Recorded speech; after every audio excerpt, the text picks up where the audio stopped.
religiosidad del sistema todavía tiene para rato, entonces lo que nos quiere decir en una palabra es que para rato la religión todavía tiene una fuerza normativa sobre el pensamiento de millones de personas. Este pensador Samuel Huntington nos dice, lo importante no es lo que los economistas piensan sobre el mundo, lo importante no es lo que los filósofos piensan sobre cómo va el mundo, lo importante es cómo las masas populares quieren ese futuro. Y por lo tanto hay que escuchar la voz de esas grandes masas poblacionales. Y en la mayoría de las culturas del mundo, nos dice Huntington, esos deseos, los anhelos sociales, los prejuicios, etcétera, de las grandes masas, todavía se mueven dentro o a través de un sistema religioso.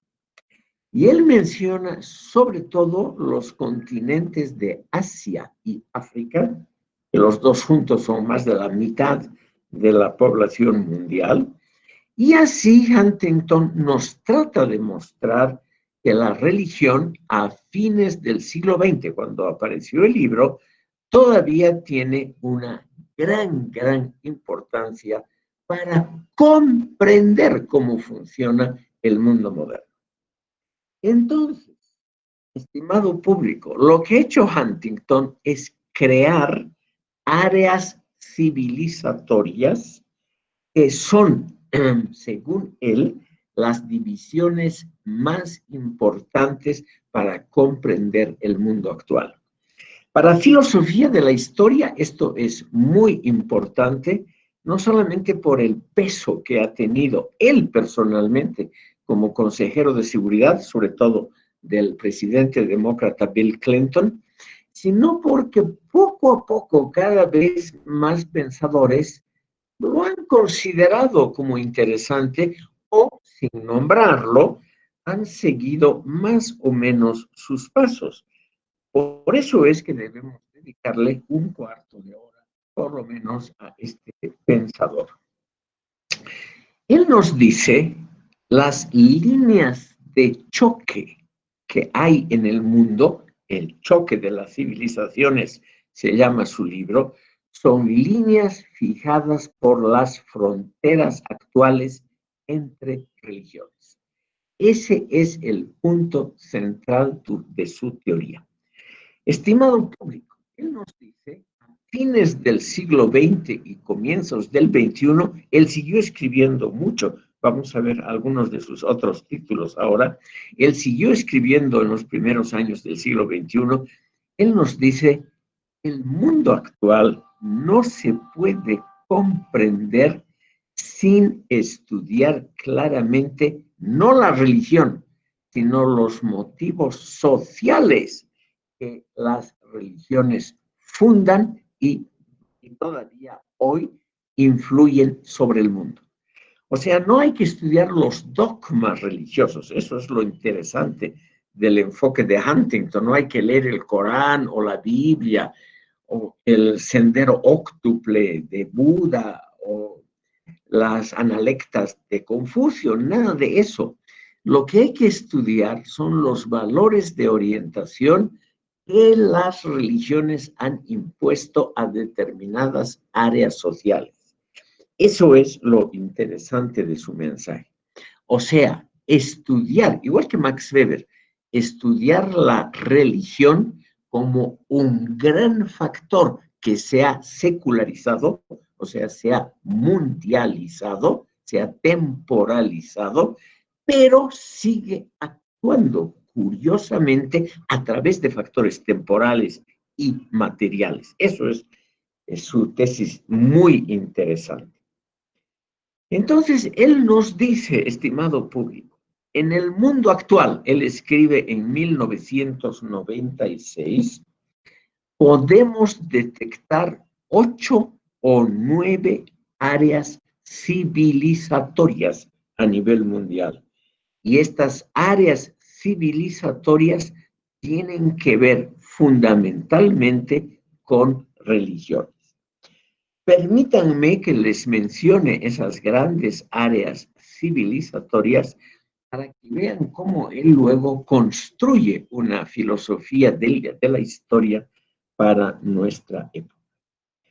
Él dice, en el mundo se han conformado las siguientes áreas, en el mundo actual, que a fines del siglo XX, comienzos del XXI, se han conformado las siguientes áreas civilizatorias.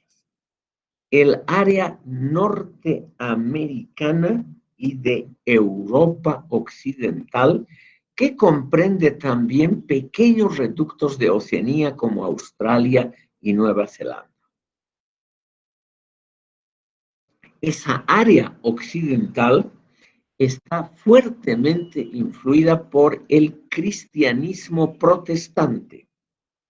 Hay naturalmente naciones católicas como parte de Bélgica, Francia, que pertenecen todavía que pertenecen a otra religión, a la católica, y no al protestante, no al cristianismo protestante. Pero él dice, Huntington, lo decisivo en esta área ha sido la influencia cultural, no religiosa ni teológica del protestantismo, su ética laboral y su visión del mundo. Por lo tanto, tenemos una primera área, la norteamericana, europea, occidental, que es además en términos económicos la más exitosa a nivel mundial y tecnológicamente todavía la más innovativa. Por lo tanto, la más importante de las áreas, de las grandes áreas culturales del mundo.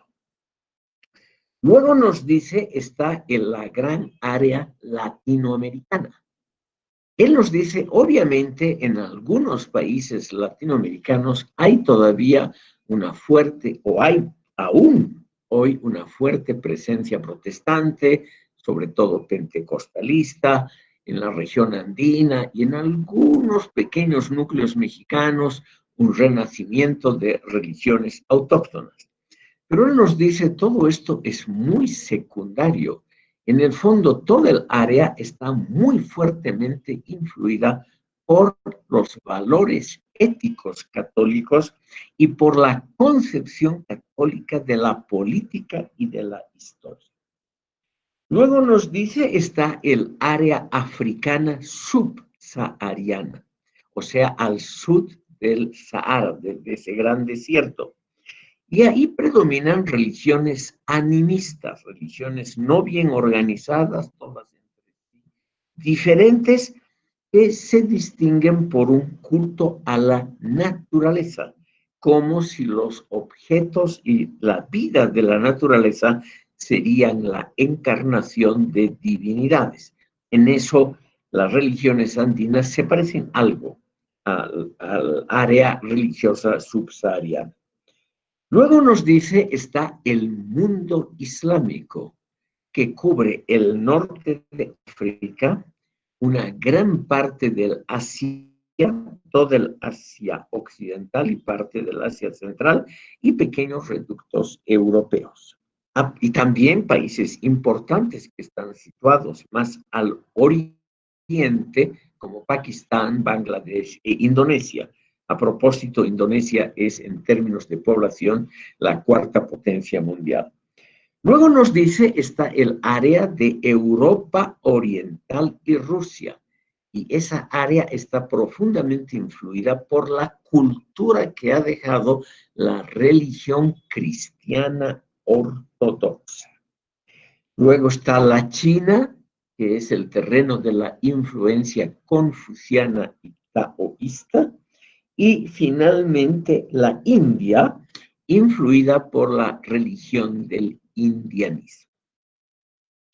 En algunas de sus obras, él menciona una última área, que sería el área budista, que es el área de algunos países del Asia sudoriental, pero que históricamente a nivel mundial tienen relativamente poca influencia, como por ejemplo Tailandia, Birmania, Camboya, Laos, etcétera, y tal vez un país del Asia Central como es Mongolia. Pero él nos dice esa influencia es declinante. Entonces, estas áreas conforman, nos dice él, sentidos comunes. Estas áreas han logrado estabilizar una mentalidad basada, claro, en los prejuicios colectivos de la sociedad que las distingue fundamentalmente unas de otras. Estas áreas desde el comienzo de la historia han estado en estrecha comunicación unas con otras. Nunca ha habido un área cultural aislada totalmente de las otras. Pero nos dice Huntington, el aislamiento, ese aislamiento no significa una falta de ninguna manera de comunicación, contacto e intercambios entre las áreas. Pero la religión ha sido tan fuerte que en su respectiva zona de influencia ha logrado marcar sobre todo los prejuicios sociales. O sea, ha logrado marcar lo que la propia sociedad cree que es su tradición, su identidad.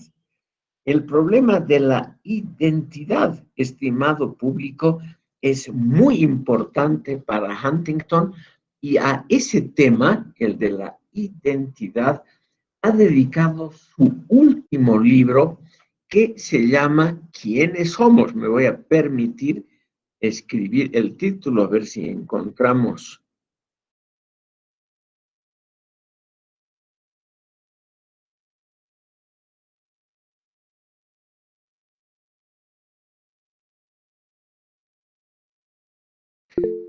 Ahí tienen ustedes el último libro de Samuel Huntington dedicado a las identidades grupales.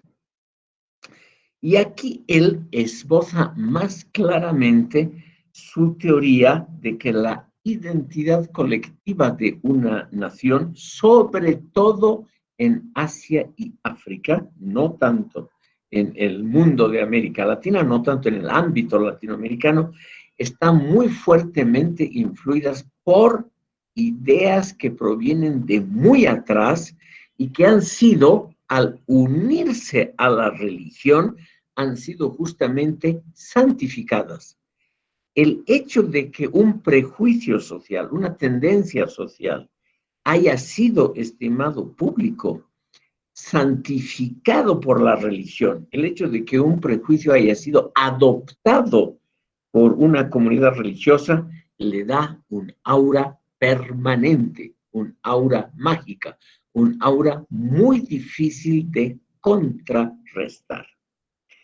Él menciona como uno de los elementos identitarios más notables del Islam, de la religión musulmana, por ejemplo, el colectivismo y el relativamente bajo valor atribuido a los individuos, a las personas. Y él nos dice, eso proviene precisamente de la religión musulmana. Antes no era así. Hace más de 1600 años, la Arabia preislámica era muy similar al resto de las regiones del Asia Menor, o sea, por ejemplo, Irak, Siria, Líbano, etcétera. Pero la religión islámica empezó a permear lo que podríamos llamar la personalidad colectiva, la identidad social de Arabia, y luego terminó permeando todas las mentalidades de ese ámbito islámico que va desde Senegal, en el África occidental, en el Atlántico, hasta Indonesia, que linda con el Océano Pacífico, o sea, una enorme área geográfica donde, según Huntington, la identidad social está muy fuertemente influida y solidificada, santificada por la religión musulmana.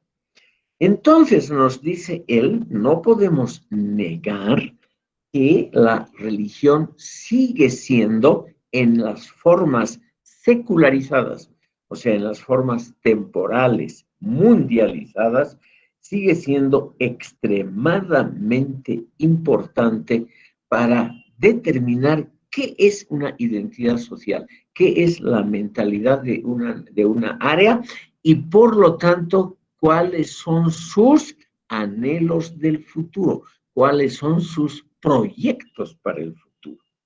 Al mismo tiempo, nos dice Huntington, por ejemplo, la zona de influencia islámica es una zona expansiva, en términos más modernos, una zona imperialista, porque la religión musulmana cree que es algo obligatorio para los fieles de esa religión el promover la expansión de la misma. O sea, es la única religión que pervive hoy, a comienzos del siglo XXI, como una fe proselitista. La mayoría de las religiones en el mundo, muy claramente las protestantes, están perdiendo fuerza, pierden fieles, pierden gente que dé limosnas, ayudas, donaciones a las iglesias. Por ejemplo, las iglesias protestantes son las más afectadas por esa tendencia, digamos, a la mundialización, lo que se llama técnicamente a la secularización.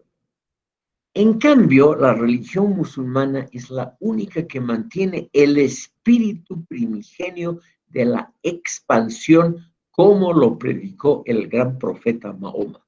O sea, el proselitismo, la necesidad de cada fiel de convertir a otros. Es la única religión que preserva, según Huntington, esa tendencia fuertemente proselitista. Como resultado de todo este estudio, estimado público, viene ahora lo que él dice que va a ser el futuro, porque Huntington es el único que se ha preocupado dentro de una tendencia afín a la que hemos visto Fukuyama también en hablar del mundo. Pero él no cree, al contrario de Huntington, que se vaya a expander y perpetuar la democracia pluralista del mundo de la racionalidad occidental. Él cree que es una posibilidad, pero que de ninguna manera está garantizada podemos decir, la victoria cultural y política del mundo occidental. Él cree más bien, que las tendencias islámicas pueden engullir, por ejemplo, a la tendencia africana subsahariana, a las religiones del Asia sudoriental, a las religiones budistas, al hinduismo, etcétera, y que muy al final, dentro de mucho tiempo, dentro de muchas décadas, puede ser que veamos, dice Huntington, la confrontación final de la historia universal. Y esa confrontación sería el enfrentamiento entre la religión musulmana y sus áreas de dominación y la corriente occidental protestante. Y él nos dice, absolutamente nada garantiza ni siquiera la pervivencia del mundo occidental. Entonces, aquí tenemos una visión del maestro Fukuyama, que es mucho más, digamos, pesimista con respecto al choque de las civilizaciones. Ahora, cuando apareció el libro, 1996, todavía la influencia china era débil,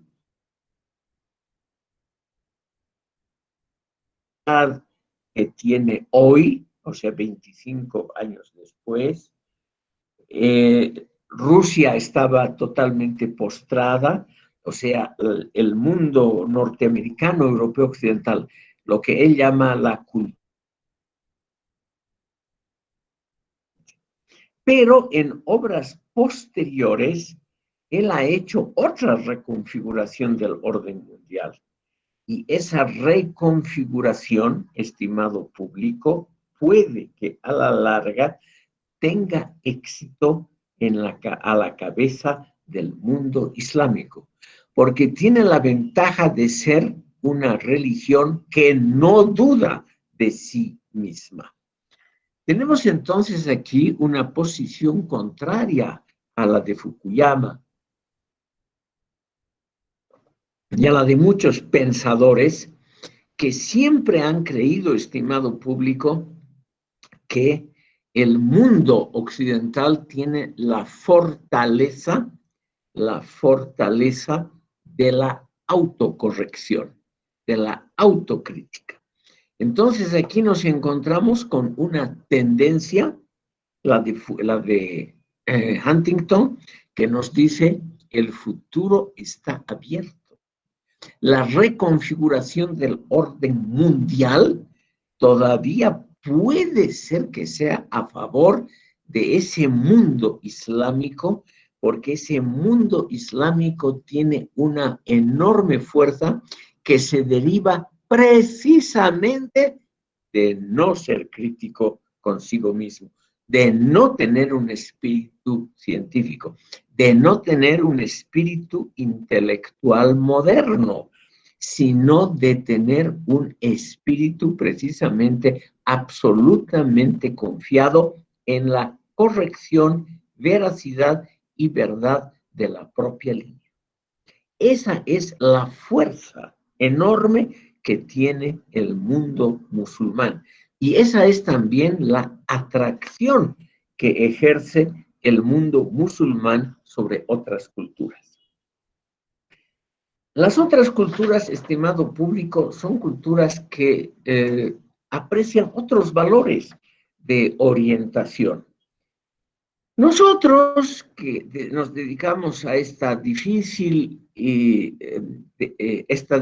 disciplina de la filosofía mal vista y mal pagada por la sociedad, somos espíritus que cada día estamos criticando, es decir, haciendo reproches a nuestro propio modo de vida, a nuestras lecturas, etcétera, a todo lo que hagamos. Y esto, según algunos autores, ha sido justamente ese acto de la autocorrección, ha sido justamente la fortaleza de la cultura occidental. Pero aquí viene un pensador que nos dice, eso ha sido una fortaleza porque gran parte de la población creía en el valor del debate, de la crítica, de la autocorrección. Pero para muchas sociedades, los valores de orientación son otros. No es el valor de la autocrítica el principal, sino el valor de la cohesión. Ruego considerar este punto de vista, estimado público. Entonces, tenemos aquí el éxito hasta hoy de la cultura occidental basado en la poderosa tendencia que ha habido siempre en este mundo occidental, por lo menos desde el Renacimiento, a ponerse en duda, a poner en duda sus resultados, sus creencias científicas, sus resultados tecnológicos, etcétera, etcétera. Pero ahora nos dice Huntington, hay otros valores de orientación. Y uno de los más fuertes y exitosos es la creencia en uno mismo, en la fortaleza de uno mismo, en el éxito que se deriva de no tener dudas. Como ven, es la posición contraria, según Huntington, a la cultura occidental. La cultura occidental ha progresado porque siempre ha puesto en duda sus instituciones, sus resultados científicos, sus creencias filosóficas. En cambio, eso, tal vez con razón, eso quiero subrayar y enfatizar, nos dice Huntington, tal vez eso no es lo más valioso para los seres humanos. Los seres humanos quieren sobre todo creer en ellos mismos, quieren sobre todo suponer que uno está en posesión de la verdad y de la línea correcta. Eso es mucho más atractivo que la posición crítica. Entonces aquí tenemos también a un autor norteamericano que cree, estimado público, que el mundo actual puede ser dividido según civilizaciones que están definidas en primera y última instancia por fronteras religiosas. Y al mismo tiempo, este autor cree, estimado público, que esas fronteras religiosas van a ser las decisivas en el siglo XXI, en lo que falta del siglo XXI. Tal vez va a ser la confrontación entre el mundo islámico, el mundo que no tiene dudas, que cree en sí mismo, que está contento con lo que ha alcanzado, y el mundo occidental siempre descontento, siempre lleno de crisis, lleno de escritores, filósofos, cineastas y literatos que se dedican a dudar de sí mismos y a poner a los individuos en duda. Y en cambio los otros lo que hacen es confirmar la esencia superior del individuo musulmán. Y posiblemente a él le va a corresponder la victoria. Por las dudas, estimado público, quiero mencionar que Samuel Huntington también ha escrito un libro que se llama La Tercera Ola. Perdón, aquí está.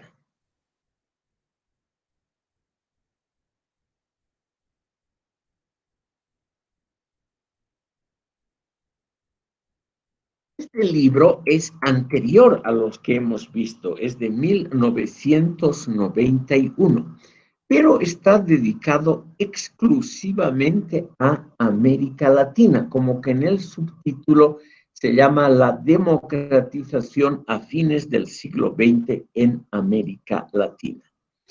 Y él también nos dice, estimado público, que es el año 91, o sea, los años más gloriosos del periodo neoliberal y del consenso de Washington.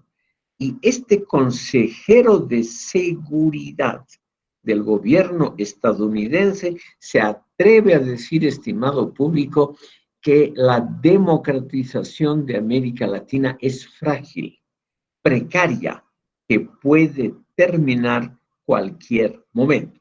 Un segundo de interrupción.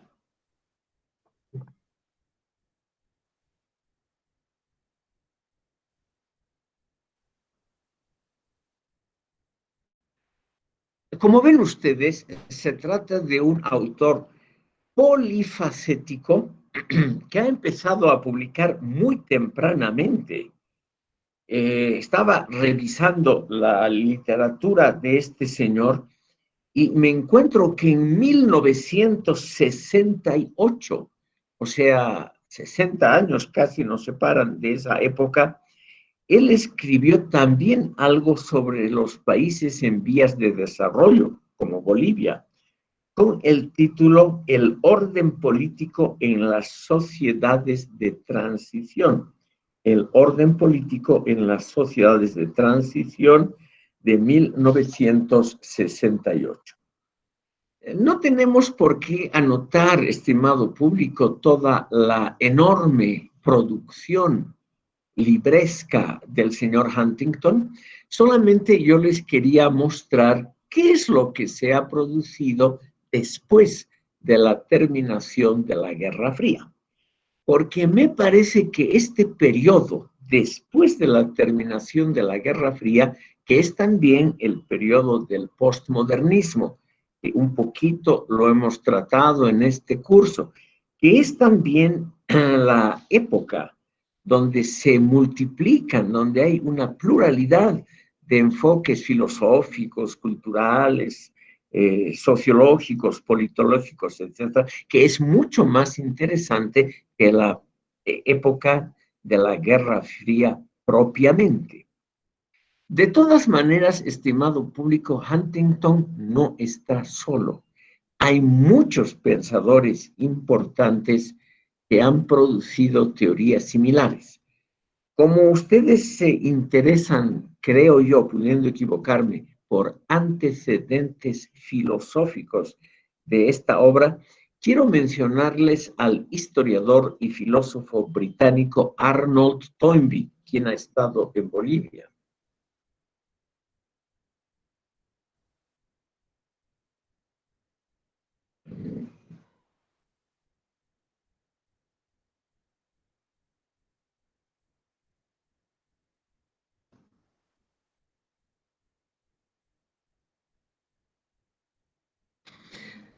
Ahí está en la pizarra del chat el nombre de este británico, quien también dividió el mundo en zonas y en áreas de influencia civilizatoria. Él creó 20 áreas, un poco más que Toynbee.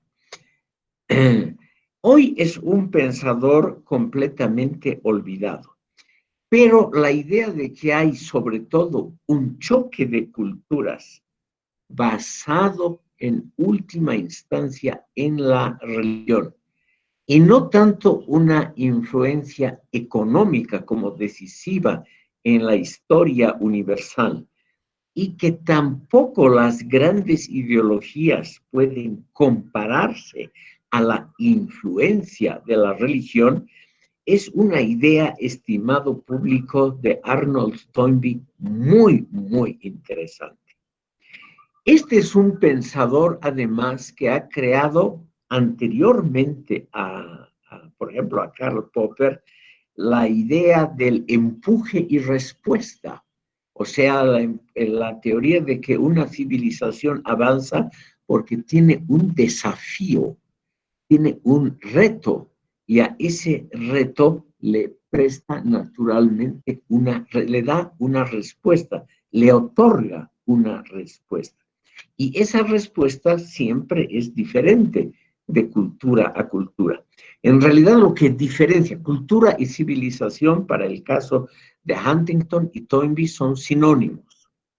Entonces, muy diferente naturalmente a la acepción de esos términos en Alemania.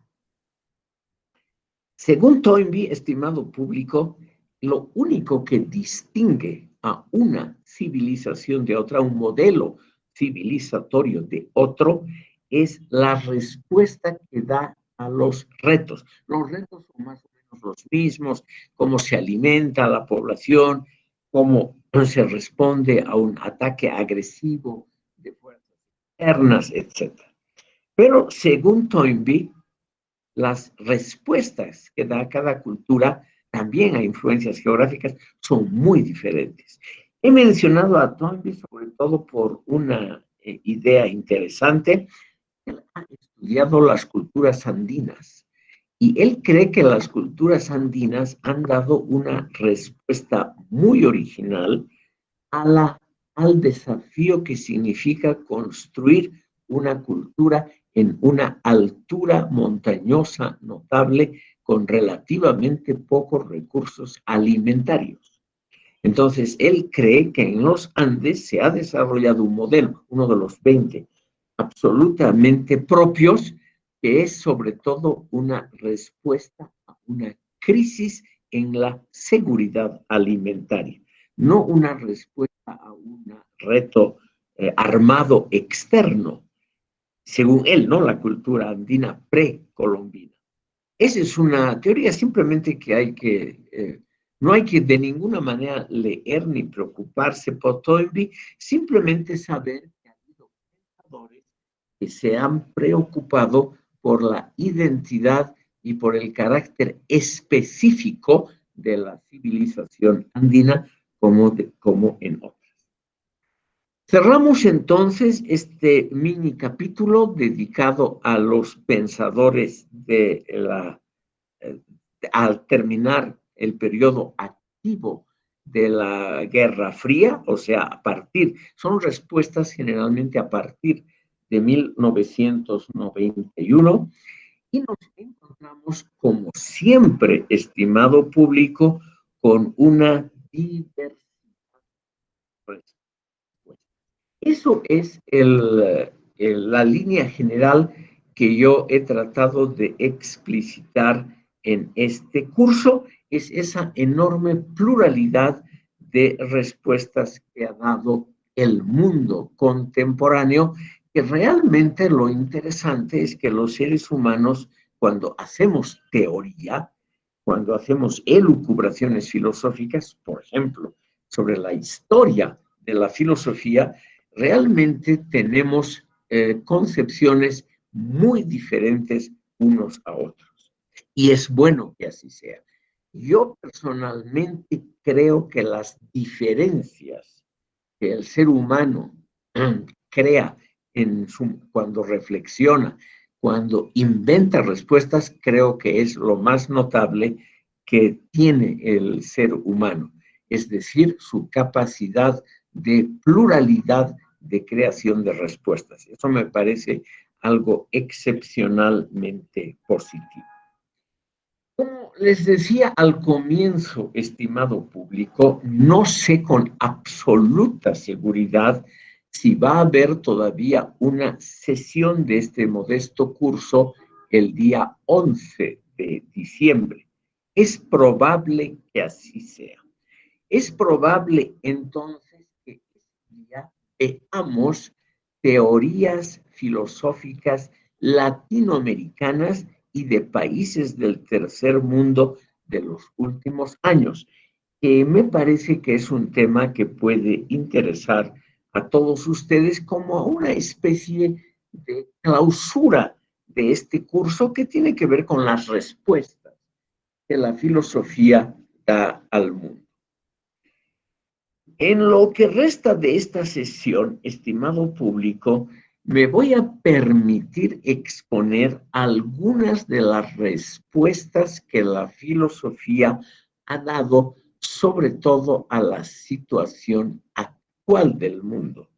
Una situación signada por amenazas muy diferentes a épocas anteriores. Quiero empezar mostrando a ustedes la obra del pensador alemán norteamericano Hans Jonas.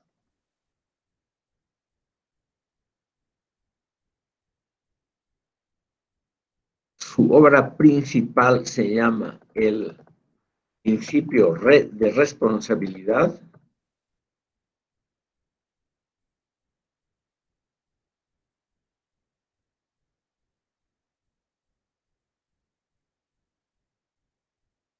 Veremos si ha salido bien. Ha salido bien. Ahí lo tienen en el chat, el nombre y la obra principal de la cual nos vamos a ocupar ahora unos instantes. A fines de la década de 1980, o sea, cuando empezaba ya a tambalearse el sistema socialista mundial, Hans Jonas publicó El principio de responsabilidad. Vamos a ver un instante esta obra filosófica que puede interesar a ustedes. No es del todo original, pero de alguna manera muestra cuáles son los intereses filosóficos que ahora, en este momento, interesan al mundo, porque él ha creado una escuela muy importante de pensamiento en Estados Unidos y Europa Occidental.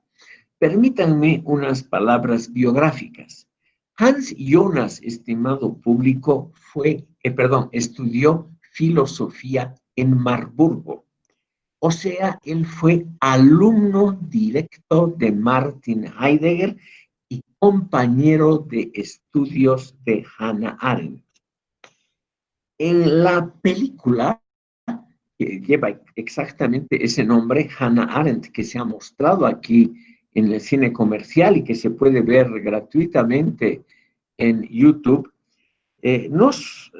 nos muestra a un pensador muy original, un alumno de Heidegger, pero de origen judío, que tiene que emigrar primero a Palestina, luego a los Estados Unidos, donde empieza su carrera como un sionista, o sea, un partidario del Estado de Israel. Una persona que lucha por el establecimiento de un hogar definitivo para el pueblo judío.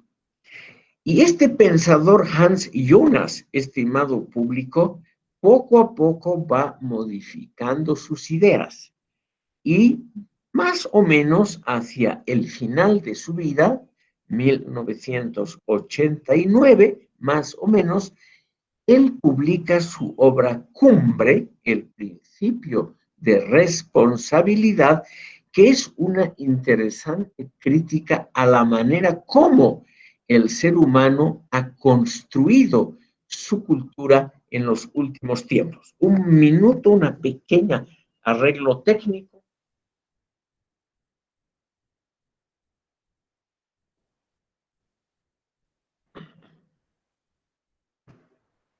Ustedes saben, esta moderna tecnología para mí sigue siendo un misterio. Y aquí me voy a referir precisamente al gran crítico de la tecnología moderna que ha sido Hans Jonas. En primer lugar, hay que considerar lo siguiente. Hans Jonas, desde muy joven, eso es lo que lo une con Huntington, ha estudiado el valor cultural de las religiones. Durante muchísimo tiempo, antes de que publique El principio de responsabilidad, él era conocido sobre todo por sus estudios sobre la gnosis y el gnosticismo. Gnosis en griego significa solo conocimiento, pero ha habido una importante teoría religiosa en los primeros siglos de la era cristiana que se ha llamado el gnosticismo, que ha sido muy importante y del cual se derivan algunos de los principios teológicos del cristianismo. Pero eso no es lo importante. Lo importante de Hans Jonas es que él pone en duda el principio filosófico básico del marxismo, o sea, la lógica que está en la filosofía de la historia hegeliana y marxista. Ustedes saben que Marx creyó que la base económica tecnológica determina en última instancia la superestructura ideológica, jurídica, política y cultural. Esa idea fue ya refutada a principios del siglo XX con algún material empírico documental histórico por Max Weber, quien demostró que la ética protestante era uno de los principios inspiradores del mundo capitalista moderno y no así necesariamente inventos tecnológicos o afines. Hans Jonas, estimado público, nos muestra otra faceta, la ética, la moral, que tiene que ver con el marxismo.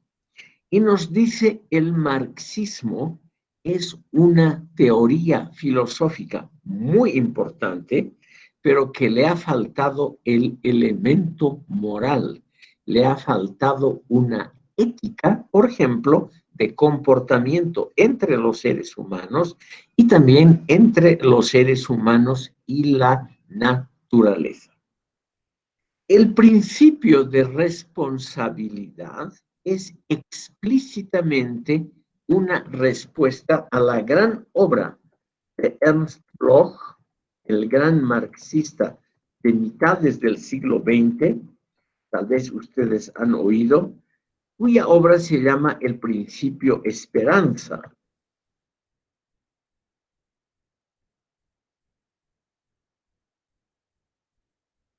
Ahí tienen ustedes el nombre de este gran pensador marxista, Ernst Bloch, el que ha tratado de revitalizar a las utopías como uno de los elementos más fructíferos del marxismo para el siglo XX y para épocas futuras. Jonas cree que no tenemos que alabar el principio de esperanza, ni regirnos por él, porque es un principio amoral. O sea, es un principio que en el fondo no tiene una ética verdadera, una ética profunda. Nosotros, en contraposición al principio esperanza, al principio utópico de los marxistas, según Hans Jonas, debemos tener fe en el principio de responsabilidad. Eso es lo más ético, según él, y lo adecuado al mundo actual.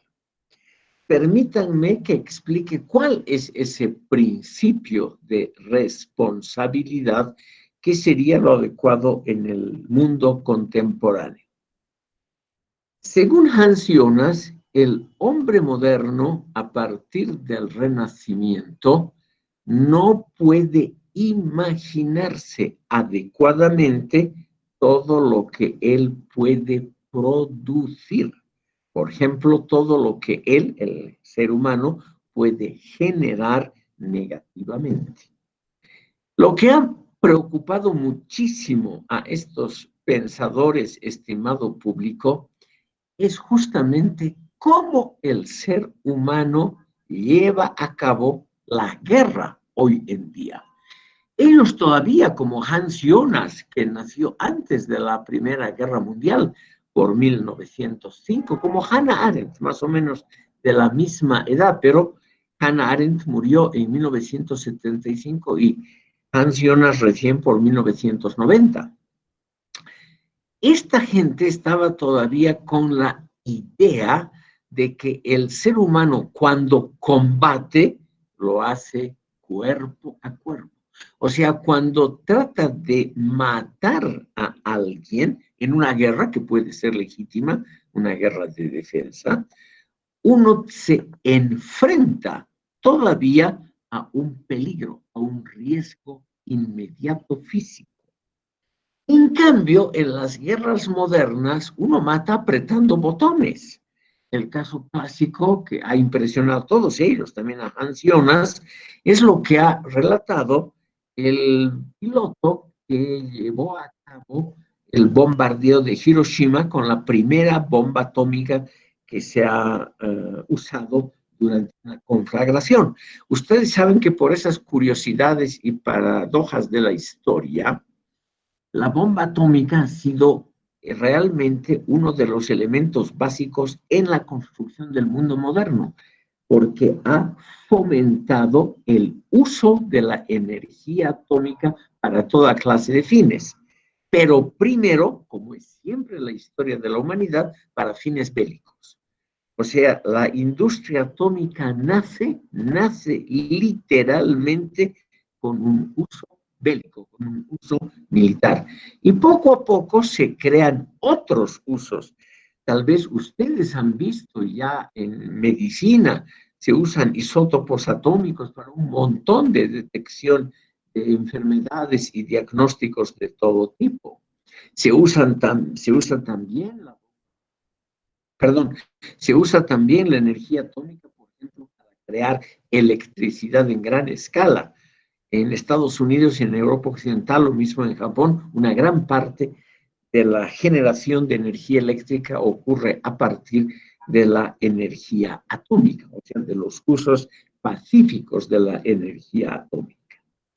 Pero este uso de la energía, según Hans Jonas, nos impide ver lo que realmente cuesta y lo que realmente puede producir la tecnología moderna.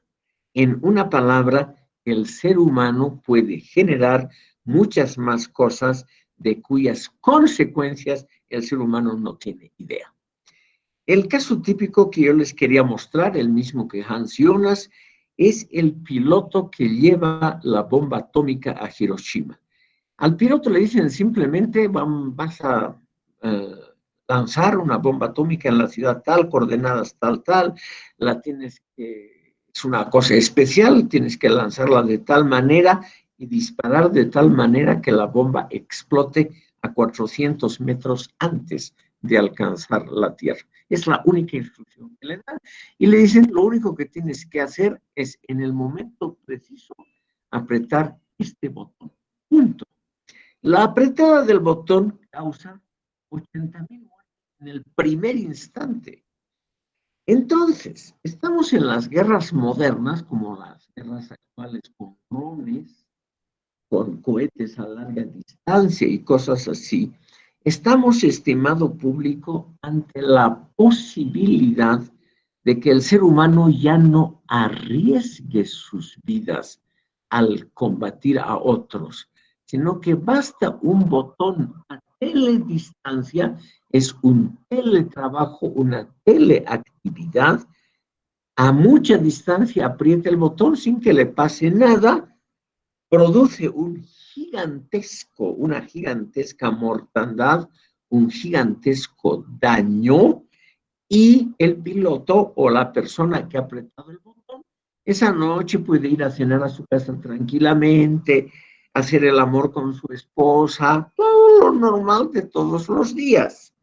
Y no se imagina el daño, la mortandad, la espantosa cantidad de dolor que puede haber causado a otros, porque personalmente no está involucrado. Hasta la Segunda Guerra Mundial,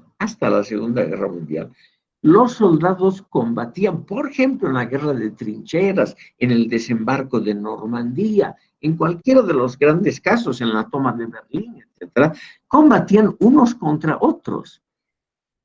Es decir, para avanzar unos cuantos metros, a cualquier operación, uno mismo tenía que matar al enemigo con sus manos o con ayuda naturalmente de un fusil o de otra arma, pero tenía que estar en alguna cercanía con el enemigo que había que liquidar. En cambio, eso desaparece. Y lo grave, según Hans Jonas, estimado público, es que uno pierde la idea del daño que causa a teledistancia. Las actividades modernas, según Jonas, nos impiden precisamente hacernos una concepción adecuada de lo que generamos en contra de los seres humanos y en contra de la naturaleza. Aquí en Bolivia no se han hecho encuestas de alta representatividad sobre lo que significa avanzar en la dilatación de la frontera agrícola, que es lo que hacen nuestros hermanos campesinos, los empresarios madereros, los cocaleros, los que buscan minerales en el trópico, los buscadores de oro, en fin, una enorme cantidad de gente que cree que está haciendo una gran labor progresista. Eso es lo que critica Hans Jonas. Se expande la frontera agrícola por sobre o a costa, en detrimento del bosque tropical, creyendo que estamos llevando la civilización a esos lugares, creyendo que estamos expandiendo el ámbito humano, el ámbito de la racionalidad, del progreso, de la civilización, creyendo que precisamente esas actividades de talado del bosque, generar una cantidad mayor de tierras agrícolas, que todo eso es solo positivo para el desarrollo de la humanidad, porque así, por ejemplo, más gente va a poder comer en la China más carne producida por vacas que pastan en Bolivia, Brasil, Paraguay y Argentina. Entonces, estimado público, Hans Jonas dice, como el ser humano no puede pensar generalmente en términos abstractos, no se puede dar cuenta de lo que producen actos suyos fuera de su inmediatez. El ser humano que aprieta un botón no se imagina que ese acto puede causar 200,000 muertes con el dolor correspondiente. El campesino que simplemente con su motosierra en la mano avanza un poquito la frontera agrícola y está contento porque los árboles, la selva tropical, es un obstáculo al avance de la civilización, está contento porque ha conseguido un poquito de frontera agrícola y no se da cuenta del dolor que causa a la naturaleza. Hans Jonas nos dice, el ser humano, cuando está a distancia, es incapaz de darse cuenta de los problemas que causan sus buenas intenciones. Desde la más remota antigüedad, desde la época de los sumerios, tenemos el proverbio que dice, el camino al infierno está empedrado de buenas intenciones. Pero esto ha quedado solamente como un dicho de valor literario. Nadie lo toma en cuenta como algo de una enorme responsabilidad personal. Eso es lo que nos dice Hans Jonas. Existen esos conocimientos en forma abstracta, pero nadie los ha tomado realmente en serio. O sea, el hecho de que nuestras mejores acciones, el progreso mismo pueda tener elementos negativos, es algo que los seres humanos normalmente no nos imaginamos.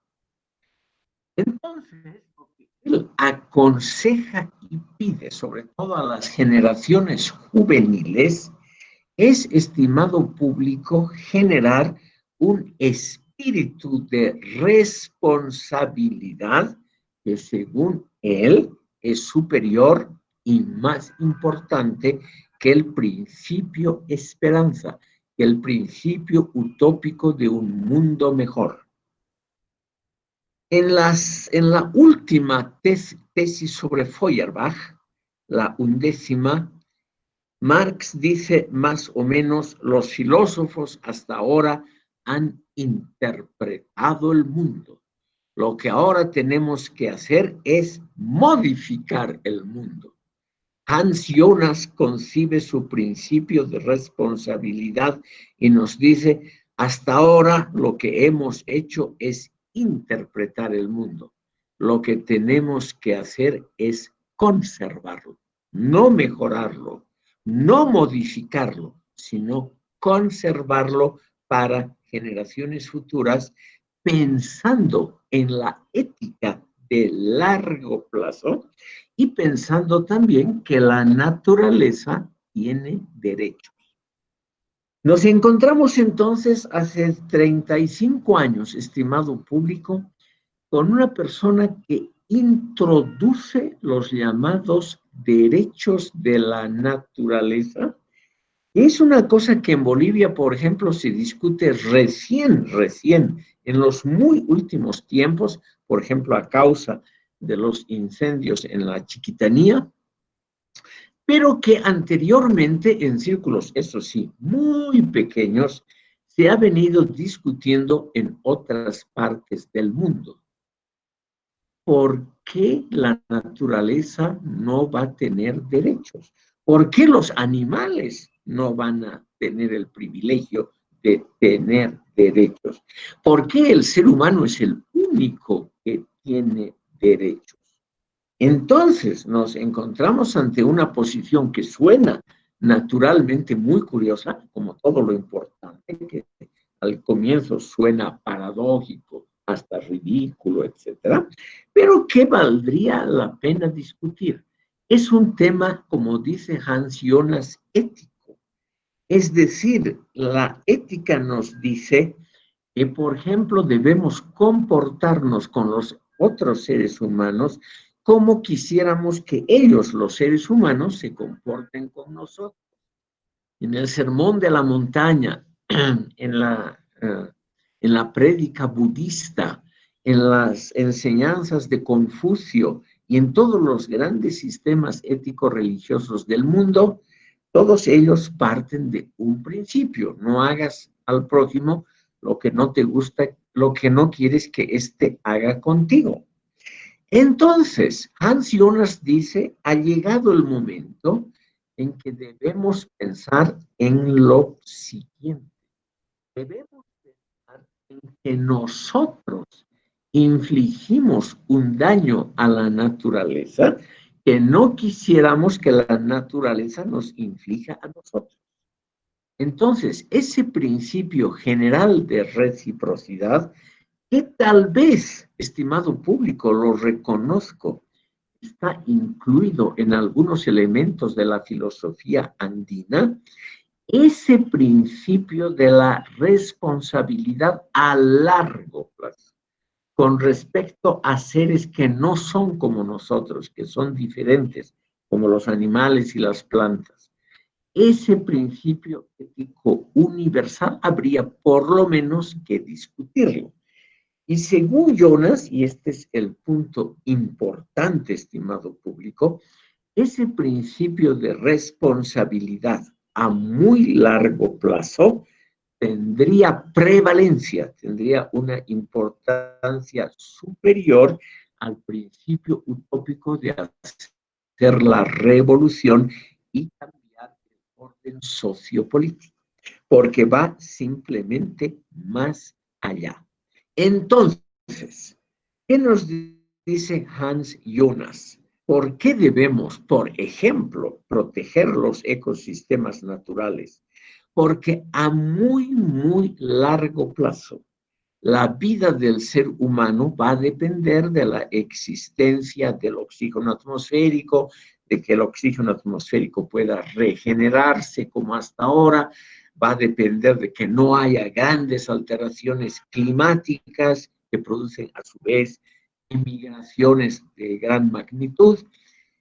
Va a depender, en una palabra, de que el mundo natural siga siendo un mundo amigable para el ser humano.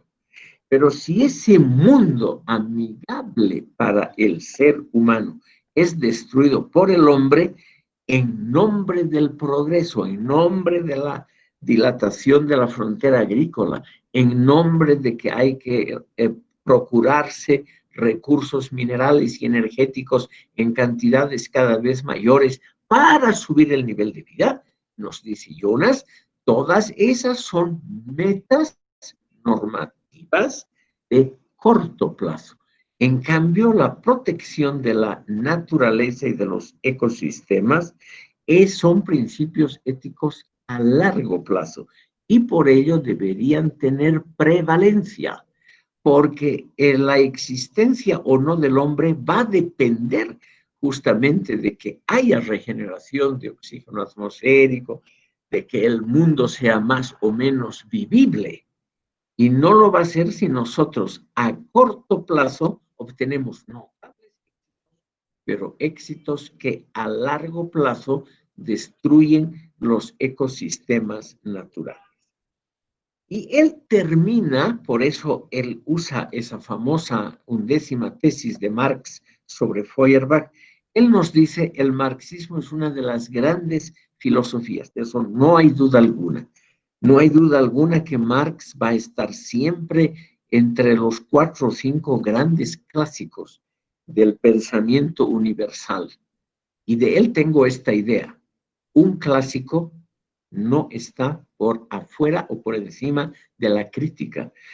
Con toda la enorme importancia que tiene Marx, pero él no está libre, no está exento de criticarlo. Y él dice, Marx no ha previsto, como ya lo previeron algunos pensadores de su época, los daños a largo plazo que produce el progreso material, del cual Marx era un adorador acrítico, según Hans Jonas. Entonces, para él, y con esto cierro, estimado público, para él la construcción política de un orden mejor es evidentemente algo muy positivo, de eso no hay duda. Pero más positivo todavía es la preservación del medio natural, porque eso es, a ese medio natural le podemos causar daños irreversibles. En cambio, los daños políticos, según Jonas, a gran escala serían reversibles. Por eso es que el principio de responsabilidad debería estar por encima del principio utópico de la esperanza de un mundo políticamente mejor. Estimado público, he hablado sobre Hans Jonas porque él representa a una de las tendencias modernas de la filosofía. Me puedo equivocar muy fácilmente en este campo. De hecho, las equivocaciones son extraordinariamente fáciles y los errores de perspectiva lo más habitual en la vida de una persona. Pero he tratado de mostrarles la pluralidad de ideas que se han desarrollado en estos últimos tiempos. Y una de esas ideas muy interesantes es la idea filosóficamente poderosa de que la naturaleza también tiene derechos. O sea que no solamente el ser humano es el único agente que puede tener derechos, sino que también nuestros hermanos, como dice Jonas, las plantas y los animales pueden tener derechos. Por ejemplo, existir, a no terminar sus vidas de forma infame para alimentar a los humanos, porque nosotros no hacemos nada por alimentar a ese mundo natural. Esa ética de los derechos de los seres naturales es uno de los temas ahora más discutidos en filosofía. Les he nombrado a Hans Jonas porque siempre es bueno nombrar a un precursor de las ideas. Es muy fácil el seguir una idea ya establecida, digamos, desarrollar, desplegar una idea que ya ha sido enunciada de antemano. Pero el ser original, como lo ha sido Jonas y otros pensadores, me parece a mí lo más interesante. Como les decía, no tengo seguridad de que va a haber la próxima sesión. De todas maneras, yo les voy a hacer llegar por el chat o por WhatsApp, les voy a hacer llegar una noticia si va a haber o no. Lo más probable es que tengamos todavía una sesión el 11 de diciembre. En esa sesión vamos a ver los aportes latinoamericanos filosóficos de los últimos años. Y con eso cerraríamos este pequeño curso que quería simplemente de manera introductoria, por eso pocos minutos para cada pensador. Quería simplemente mostrar a ustedes la enorme gama de ideas que se han producido en el mundo. Estimado público, si no existen comentarios, preguntas, etcétera, estaríamos aquí terminando la sesión de hoy, porque sería muy complicado por ganar 2 o 3 minutos mostrarles algún pensador latinoamericano fuera del contexto. Yo creo que es mejor hacer un contexto histórico en la próxima sesión y ahí incluir a estos, yo diría, bastante notables pensadores filosóficos latinoamericanos.